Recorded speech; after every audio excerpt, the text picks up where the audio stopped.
दोस्तों, बम्बई वाली भाभी जी का खतरनाक सवाल आया है कि एसआईपी करके आप क्या उखाड़ लोगे।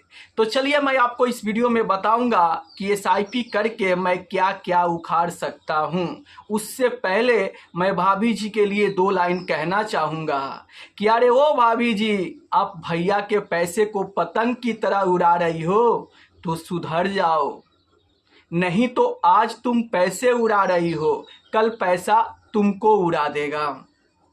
अगर अपने से सुधर गई तो बहुत ही अच्छा रहेगा, वरना अगर समय सुधारेगा ना तो बड़ी तकलीफ होगी। इसीलिए मैं कहना चाहता हूं कि आप अपने खर्चे पे लगाम लगाइए और इन्वेस्टमेंट में ध्यान लगाइए। लेकिन आप तो कह रही हो कि इन्वेस्टमेंट करके आखिर क्या कर लोगे, और आपका सवाल भी आया है कि एसआईपी करके आप क्या उखाड़ सकते हो। तो आप जानना चाहती हो कि एसआईपी करके मैं क्या क्या उखाड़ सकता हूं, तो कान खोल के सुन लो। एसआईपी करके मैं अपने गरीबी को जड़ से उखाड़ कर फेंक सकता हूं।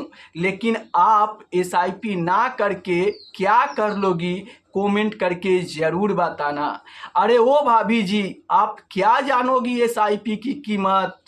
अगर आप हर महीने सिर्फ 1,000 की एसआईपी कर देती हो और उस एसआईपी अमाउंट को सिर्फ 10% से हर साल बढ़ा देती हो और 15% का रिटर्न मिलता रहे, तो अगले 29 साल में 1,29,00,000 रुपए बन जाएंगे। ये मैं नहीं, एसआईपी कैलकुलेटर बता रहा है। आप स्क्रीन पर देख सकती हो। एसआईपी में वो पावर होता है जो मेरे साथ साथ मेरे बच्चे को भी अमीर बना सकता है। और आप बोलती हो कि एसआईपी करके क्या उखाड़ सकते हो। तो देखो, नमस्कार दोस्तों, मैं हूं अखिलेश यादव और आप देख रहे हैं अनीस वर्ल्ड यूट्यूब चैनल। मेरे एक व्यूवर्स है जिन्होंने कल कॉल किए थे और उनसे फ़ोन पे बातें हो रही थी। अचानक उनके पत्नी ने फ़ोन ले लिया और हमसे कहने लगी कि आप ही के वीडियो देखकर, आप ही की बातें सुनकर और मेरे पति ने एसआईपी शुरू कर दिए। और पहले वो मेरे हाथ में पैसा देते थे जिससे मैं सैर सपाटा करती थी, ऑनलाइन शॉपिंग करती थी, मेरी ज़िंदगी मज़े में कट रही है थी। लेकिन आजकल वो हमें पैसा ना देकर उसी पैसे को एसआईपी कर रहे हैं। तो उन्होंने गुस्से में आकर ये भी कह दी कि ये जो एसआईपी कर रहे हैं, एसआईपी करके क्या कर लेंगे।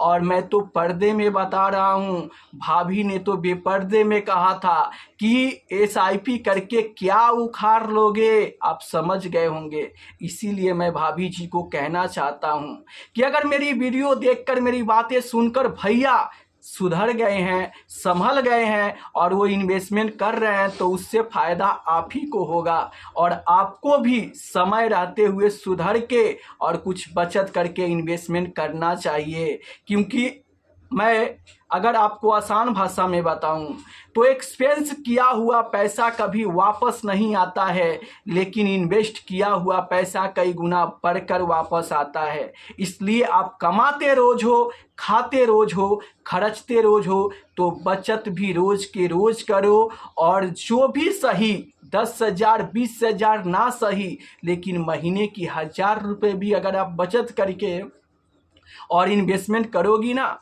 तो आप काफ़ी दिनों में करोड़ों रुपए तक बना सकती हो, जो मैं आपको एसआईपी कैलकुलेटर के जरिए कैलकुलेट करके बताया हूं। तो चलिए, अब बहुत सारे व्यूअर्स के लिए सवाल आया है, उसका मैं एक एक करके रिप्लाई भी देते चलता हूं। तो आज का जो पहला सवाल आया है वो आप देख सकते हैं स्क्रीन पर। ये प्रतिमा शुक्ला जी के तरफ से आया है।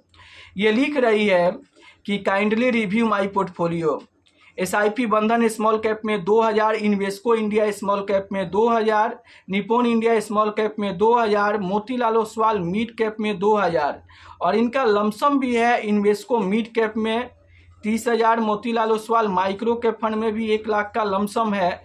15 ईयर्स इन्वेस्टमेंट गोल। तो देखिए, 15 साल के गोल के लिए अगर आपके पोर्टफोलियो में 2 स्मॉल कैप, 2 मिड कैप और 1 माइक्रो कैप है, तो इससे बेहतर फंड और हो ही नहीं सकता है। क्योंकि 15 साल का गोल है, तो 15 साल में माइक्रो कैप फंड बेहतर प्रदर्शन कर सकते हैं और आपको शानदार रिटर्न बना के दे सकते हैं। वैसे भी अगर यहाँ पर एक्टिव स्मॉल कैप फंड है तो ये भी लंबे समय में बेहतर परफॉर्मेंस कर रहा है, आपको बेहतर रिटर्न दे सकता है। और मिड कैप फंड है तो ये भी बेहतर है। 15 साल के गोल के लिए आपके पोर्टफोलियो में बेहतर फंड सिलेक्शन किए गए हैं, आप इसी फंड के साथ कंटिन्यू कीजिए, आपका गोल फुलफिल इसी पोर्टफोलियो से और इसी फंड से हो सकता है। तो आशा करता हूं कि क्लियर हो गया होगा। अब चलिए अगला जो सवाल आया है वो आप स्क्रीन पर देख सकते हैं। ये सवाल आया है कि sir Invesco India small cap और Invesco India mid cap fund एक साथ रखते हैं तो क्या 41% ओवरलैप है? मेरा पोर्टफोलियो बंधन small cap, Invesco India small cap, Motilal Oswal mid cap और इन्वेस्को इंडिया मिड कैप। देखिए जहां तक ओवरलैप का बात है तो 41% ओवरलैप है, तो इतना ज़्यादा ओवरलैप वाले फंड को अपने पोर्टफोलियो में एक साथ नहीं रखना चाहिए। मैं ऐसा क्यों बोल रहा हूं?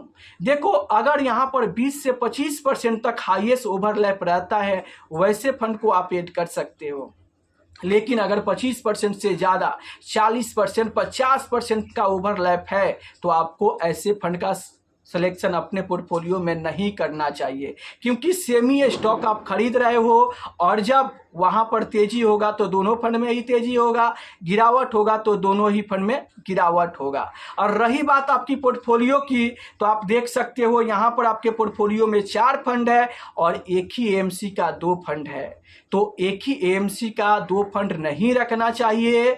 एक एएमसी से एक फंड रखे तो ये आपके लिए सही डिसीजन होता है। अब एक ही एएमसी के 2 फंड क्यों नहीं रखना चाहिए? क्योंकि अगर आगे चल के उस एएमसी से लेकर कोई बैड न्यूज आ जाता है तो ये दोनों के दोनों ही फंड आपका परफॉर्मेंस नहीं करेंगे और इसको देखकर आप डिमोटिवेट हो जाओगे और उस समय आप बर्दाश्त नहीं कर पाओगे और पैसा निकाल कर ऐसे फंड से बाहर निकल जाओगे। जैसे कि एग्जाम्पल के जरिए अगर मैं बताऊं तो क्वांट स्मॉल कैप फंड के बारे में आपने सुना होगा। जब शानदार परफॉर्मेंस किया तो सारे ही फंड बेहतर परफॉर्मेंस करते थे और जब गिरावट होने लगा तो क्वांट के सारे ही फंड अंडर परफॉर्मेंस करने लगे। इसलिए जो इन्वेस्टर क्वांट के सारे फंड रखे होंगे उनको तो भारी नुकसान देखने को मिला होगा, रात को नींद भी नहीं आता होगा। लेकिन जो इन्वेस्टर क्वांट के एक ही फंड में बने रहे होंगे और बाकी अलग अलग एएमसी के रखे होंगे उनको कम नुकसान देखने को मिला होगा। इसीलिए एक एएमसी का एक ही फंड रखे तो आपके लिए सही डिसीजन हो सकता है, लेकिन आप एक ही एएमसी का 2 फंड रखे हो और बोल रहे हो कि ये मेरा फंड फेवरेट है, तो आप चाहो तो कंटिन्यू कर सकते हो।